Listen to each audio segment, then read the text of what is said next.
ვიწყებთ? სიტყვა შეუძლია ომის დაწყება, როგორც ტრეჟერი ამბობს, სიტყვა შეუძლია ზავის დადება, სიტყვა შეუძლია სიყვარულის ახსნა, სიტყვას უამრავი რამ შეუძლია.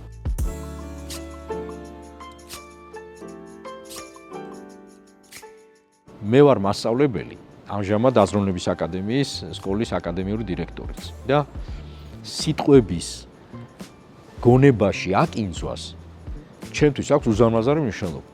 იმიტომ რომ ადამიანის აზროვნება, წიგნიერება, განათლება, მოღვაწეობა იმ აკინძული სიტყვებით იქმნება, რომლებიც დაბადებიდან ჯერ კიდევ ოჯახიდან მოყვება, შემდეგ სკოლაში და ასე შემდეგ და უნიკალური პროცესია, სხვა შორის სიტყვების სწავლაც.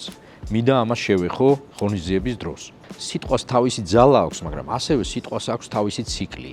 მომწიფების ციკლი აქვს სიტყვას. მიუხედავად იმისა, ეს არის ერთი ცალკე აღებული სიტყვა. თუ ეს არის სიტყვა ამ სიტყვის უფრო ფართო გაგებით, როგორიც არის გამოსვლა, ჭეურმეტყველება, მიმართვა საზოგადოებას თუ აუდიტორიას. ისე რომელ კონტექსტშიც და რომელი დატვირთვითაც არ უნდა შევხედოთ სიტყვას.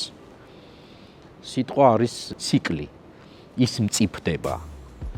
სიტყვა იბადება, მას აქვს ჩასახვის, განვითარების, მომწიფების და აღმოცენების საზოგადოებაში გამოსვლის საინტერესო ფაზები. მაშასე, მეგობრებო, ჩვენ ვიკრიბებით ნაფიქრალის სივრცეში, ვიკრიბებით ამ ძალიან კარგ დარბაზში, რომელიც მიყვარს, იმიტომ რომ ბევრჯერ ყოფილი ვარ სიტყვით გამომსვლელიც და სიტყვების მსმენელიც. ამ სივრცეში ვარ დარწმუნებული, რომ ეს სივრცე საუკეთესო ველს გაგვიხსნის ჩვენ 13 დეკემბერს თავისი ბრწყინვალე აქტივობებით, მათ შორის ნაწილი სახალისოც იქნება.